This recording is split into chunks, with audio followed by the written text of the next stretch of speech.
Hello everybody, my name is RagingRaptor and I welcome you to a new World of Tanks quick review. Today with the ELC Even 90, the new and first Tier 8 Premium French light tank.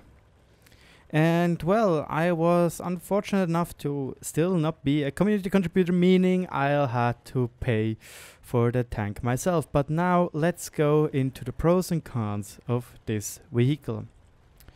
The pros of this vehicle are it's amazing camouflage. Like, I tried it with a friend which has 490 meters of view range on his T10 heavy tank. When I'm standing in a bush, he had to get 72 meters close to spot me. That's an impressive camouflage. It is decently fast. 70 kilometers per hour is its top speed, but you could see it sometimes when it goes downhill. It can go up to 75 kilometers per hour, which is actually a pretty darn decent top speed. It is to that also a great crew trainer. It has the perfect amount of crews. In that sense, they changed that during the development of that tank from those pesky 2 men to 3 people. I still don't know how exactly they are or how they want to put 3 people in here, because it's clearly impossible, but whatever. And it is impressively small. Here we are standing beside roughly a Cromwell, and you can see we are almost as small as his hull.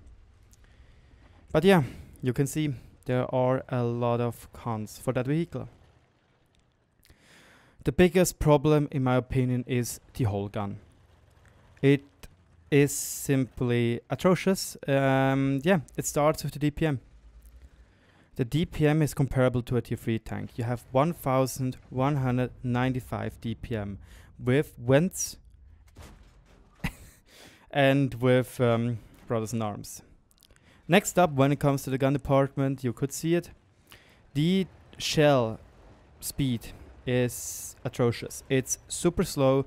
The shells have an ridiculous high and really ridiculous high shell arc, meaning that most of the time on longer distances, not only is your penetration met with 175, but it will also happen that you will most often bounce because you're shooting in a high arc, meaning you will be hitting the armor in a bad angle.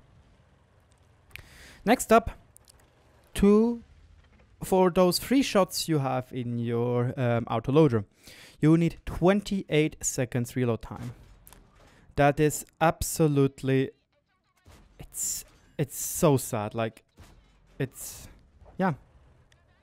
This again, it butchers your DPM into non-existence. And you can see it is an inaccurate tank. I think the accuracy is 0.38 or 0.37. The aim time is way too long. It is 2.66 seconds to make the aim circle go down by 60%. Meaning, well, you have to aim with 60% accuracy when you want to shoot all the time, even less, because 2.66 seconds. Well, yeah. If you are deciding to say, well, then I'm taking an enhanced gun lane drive, well, then you are most likely out of luck. Because then you have either to take out your vertical stabilizer, which I think is also something which such a tank should have, and well, it already has impressively bad vertical stabilization. So this thing is like a must to be at least somewhat accurate on 50 meters while you try to circle somebody. But yeah. 380 meters view range is a big joke as well. It is the same as the Bachatilion 12T, which is also a joke. You get outspotted by almost everything. With 49% on situation awareness, with brothers in arms, with vents and with optics, I get 450 meters of view range, which is the bare minimum for a Tier 8 light tank in my personal opinion. The acceleration is bad. It has 10 HP to tone ratio less than the Bachatilion 12T, and you feel that the acceleration and sometimes even turning feels absolutely bad with this vehicle.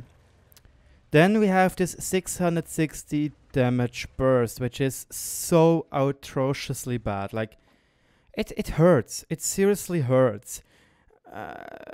You because you have 900 hit points, you get out DPM'd and outgunned in a 1v1 against a T71DA. It simply outguns you because it has 900 burst damage. You have a 900 HP. In the regular case, you are dead if you fight a tier 7 Scar with this vehicle. Yes, it needs a little bit longer to kill you, but what is that? You need 5 seconds to unload your clip, and he needs 8 seconds if I recall correctly. Those 3 seconds more are not a big difference. Again, 1200 DPM on a tier 8 tank is, yeah, it's simply not fun. And lastly, I streamed the games and I have to say, I didn't really have fun with this vehicle. I free marked the Mauer break and I have to say sometimes I had a lot. And here you can see again, look at this accuracy on the move. It's so bad.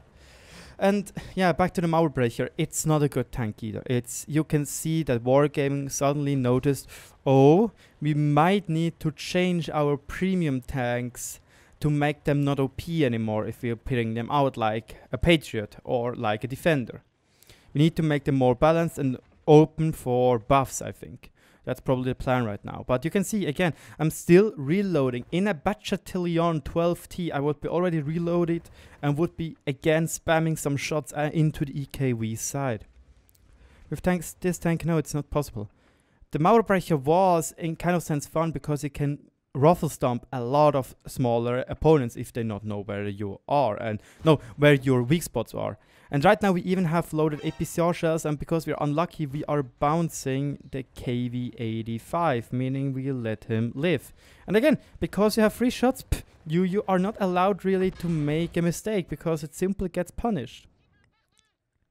Another great thing about this vehicle is because it's so small, if you get hit somewhere, you will most likely lose either one of your crew members. I still don't know how the crew members,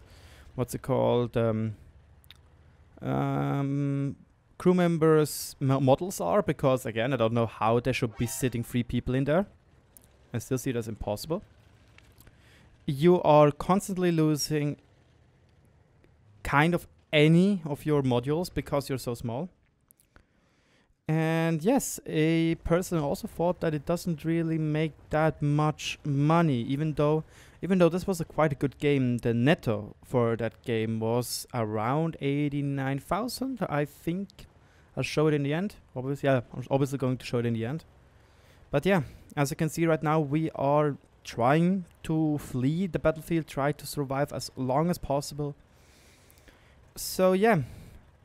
I even think, even though it is 25 euros expensive, this tank, or costs 25 euros or $27, it's not worth a single penny. The T92 light tank is a lot more fun because you have this wibbly wobbly tank which wobbles around so much. It is so fast, it has a decent gun, it is small, it looks great. You can actually be aggressive with the T92. With this tank, no.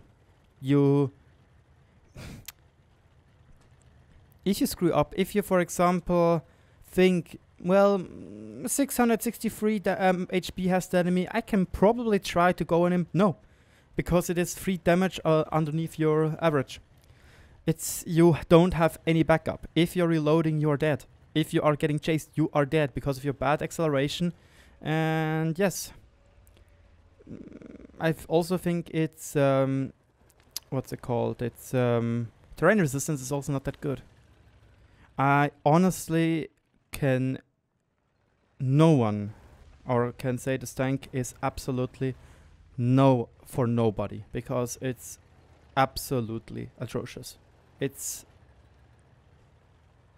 probably the biggest fail when it comes to premium tank design. It's simply not much fun at all to play anyway. But that was a nice, little matrix dodge there. But again, look at that.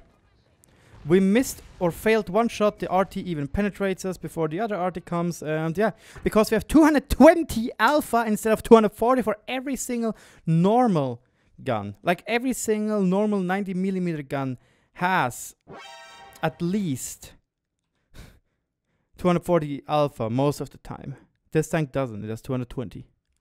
If it would have at least 220, 240 alpha damage. It could do something, but no. It simply does not. 2,800? No, 2,692 damage, 1,829 spotted. We were top in our damage, sadly enough. Our team didn't really want it to win. Our RT was absolutely useless in that game. Same goes for our weaker 101p, which is basically an OP tank, but whatever. 22 shots, 15 hits, 11 penetrations. We sniped 1,600 damage because, again, when you want to go closer, you don't have the kill pressure to do anything. We spotted 5 people, we damaged 5, and we killed nobody, I think. Did we kill somebody? No, we killed nobody. And this is what I mean. Yes, you probably don't have a lot of repair costs, and you don't have a lot of ammunition costs, because the ammunition is quite cheap. Except if you're shooting APCR, obviously. But I still thought that this was actually a great game. 1.8k spot, 2.6k damage, and it's in quotation marks only 89,000, which I'm getting for the game. Yes, if I would have won, it would have been a little bit better, but yeah, I don't know. In all honesty, this tank needs a DPM buff, accuracy buff, and probably even a damage per clip buff. Otherwise, this tank is unplayable and should not be brought at all. I'm regretting it myself hard, but yeah, that's what I'm doing for you guys. Thank you so much for watching. Let me know what you think about this tank in the comment section below. And I'll talk to you all later.